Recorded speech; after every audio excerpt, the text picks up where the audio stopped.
Last സീസണിന്റെ ending മുതൽ നമ്മൾ കേട്ടുകൊണ്ടിരിക്കുന്ന ട്രാൻസ്ഫർ ന്യൂസാണ് നോവ സദോയി കേരള ബ്ലാസ്റ്റേഴ്സിലേക്ക് എന്നുള്ളത്. ഡീൽ കൊളാപ്സ് എന്ന് നമ്മൾ കരുതിയെങ്കിൽ പോലും അറ്റ്ലാസ് സദോയെ ബ്ലാസ്റ്റേഴ്സ് സ്വന്തമാക്കിയിരിക്കുകയാണ്. 2026 വരെയാണ് കോൺട്രാക്ട്. സദോയെ ബ്ലാസ്റ്റേഴ്സ് എന്ന ക്ലബ്ബും സ്റ്റാർ എന്ന കോച്ചും എങ്ങനെ ഉപയോഗിക്കും, താരത്തിന്റെ പൊസിഷൻസ്, കരിയർ, ഇതൊക്കെ ചർച്ച ചെയ്യുന്നതാണ് ഇന്നത്തെ video. Once again welcome to extra time.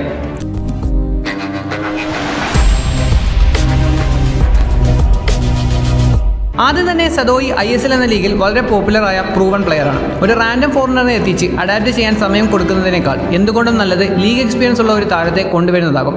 എന്നിരുന്നാലും this is actually A good deal for Blasters. പിന്നീടുള്ള ഫാക്ട്, ബ്ലാസ്റ്റേഴ്സിനെ ആദ്യമായി കളിക്കുന്ന ഒരു മൊറോക്കൻ പ്ലെയറാണ് സദോയി. 2022 FC ഗോവ സദോയെ ISL എത്തിക്കുന്നത്. ബ്ലാസ്റ്റേഴ്സിനോടൊപ്പം താരത്തിന്റെ മൂന്നാമത്തെ ലീഗ് സീസൺ കൂടിയാകും ഇത്. ISL നിലവിലെ ബെസ്റ്റ് വിങ്ങർ എന്ന നിസ്സംശയം പറയാൻ സാധിക്കുന്ന പ്ലെയറാണ് നോവ സദോയി. ലാസ്റ്റ് സീസണിൽ 18 ഗോളും 7 അസിസ്റ്റും, ഗോവയിലെ ഫസ്റ്റ് സീസണിൽ 11 ഗോളും 9 അസിസ്റ്റും ഈക്വലി കോൺട്രിബ്യൂട്ട് ചെയ്യുന്ന പ്രൂവൺ വിങ്ങർ. ഇവിടെ നമ്മൾ എടുത്തു പറയേണ്ടതും ഈ രണ്ട് ക്ലബ്ബുകളുടെയും ഫസ്റ്റ് 11 താരങ്ങളുടെ പെർഫോമൻസും ക്വാളിറ്റിയുമാണ്. FC ഗോവയിൽ നോവയെ ഉപയോഗിച്ച രീതിയും തന്നെയാണ്. ഗോവയിൽ നോവയ്ക്കൊരു ഫ്രീ റോൾ ആയിരുന്നു, ഫാൾസ് 9 റോൾ. ബോക്സിൽ റോം ചെയ്യാനും മിഡിലേക്ക് ഇറങ്ങി വരാനുള്ള ഫ്രീഡം FC ഗോവയിൽ സദോയ്ക്കുണ്ടായിരുന്നു. ഒരു ടിപ്പിക്കൽ വിങ്ങറിന്റെ പ്രൊഫൈൽ അല്ല ശരിക്കും സദോയിയുടേത്. ഫോർവേഡ് ലൈനിൽ ഏത് പൊസിഷനിൽ ഇട്ടാലും ഔട്ട്പുട്ട് തരുന്ന പ്ലെയറാണ് സദോയി. രണ്ട് വിങ്ങിലും കളിച്ച് പ്രൂവ് ചെയ്തിട്ടുമുണ്ട്. പിന്നീട് പറയാനുള്ളത് പേസും ഡ്രിബിളിങ്ങുമാണ്. ഇത് രണ്ടും പുള്ളിയുടെ കാലിലുണ്ട്. മോർ ഡയറക്റ്റ് ഫുട്ബോളാണ് സദോയിയുടേത്. വിങ്ങിലേക്ക് വൈഡായി ഓപ്പോസിറ്റ് പ്ലെയറിനെ അട്രാക്ട് ചെയ്ത് സഹതാരങ്ങൾക്ക് ഓപ്ഷൻസ് ഉണ്ടായി കൊടുക്കുന്ന ക്രിയേറ്റീവ് വിങ്ങർ. നിലവിൽ ISL ഏറ്റവും മികച്ച രീതിയിൽ ഡിഫൻഡേഴ്സിനെ 1-on-1 ബീറ്റ് ചെയ്യുന്ന വിങ്ങർ ഇല്ല എന്ന് തന്നെ നമുക്ക് പറയാം. ഇവാന്റെ ഫസ്റ്റ് സീസണിൽ വാസ്കോ സിംഗിന്റെ റോളാണ് കൈകാര്യം ചെയ്തത്. ആ സീസണിൽ നമ്മുടെ ഗെയിമും അറ്റാക്കും എല്ലാം കൂടുതൽ വിങ്ങിൽ കൂടിയായിരുന്നു.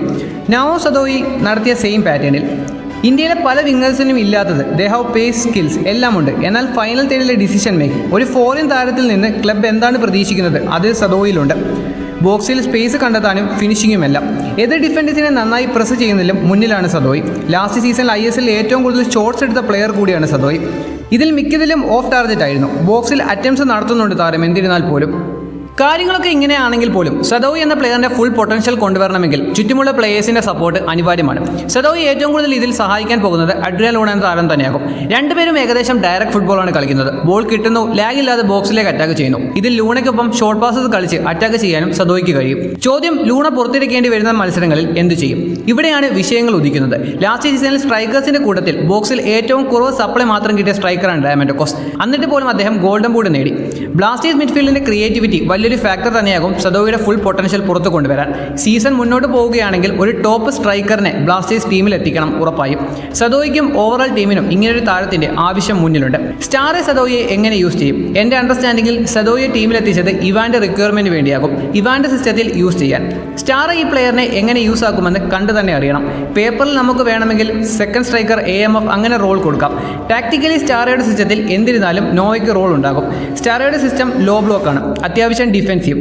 കൗണ്ടർ അടിക്കാൻ ഇങ്ങനൊരു വിങ്ങർ ഇദ്ദേഹത്തിന്റെ ടീമിന് മുതൽക്കൂടി തന്നെയാണ്. പല ക്ലബ്ബുകളിലും വിങ്ങേഴ്സിനെ പൊതുവെ ക്ലിയർ റോൾസ് നൽകിയിട്ടുമുണ്ട് സ്റ്റാറെ.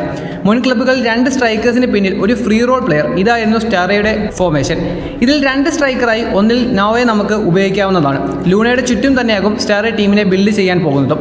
മുൻ ക്ലബ്ബുകളിലും മിഡിൽ ബോൾ വിൻ ചെയ്താൽ ഒട്ടും തന്നെ സമയം കളയാതെ ഫോർവേഡ് ലൈനിലേക്ക് പന്ത് എത്തിക്കുക എന്നതാണ് സ്റ്റാറയുടെ ടീം കൂടുതലും ചെയ്യാറുള്ളത്.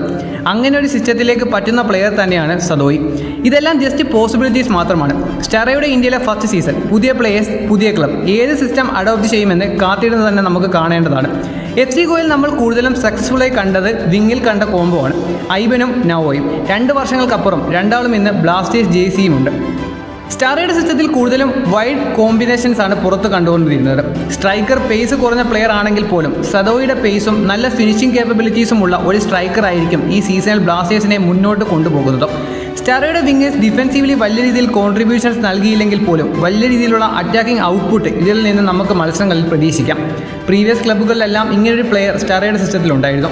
ഇതും നോവയുടെ സൈനിങ് വെച്ച് നോക്കുമ്പോൾ പോസിറ്റീവ് സൈൻസ് തന്നെയാണ്.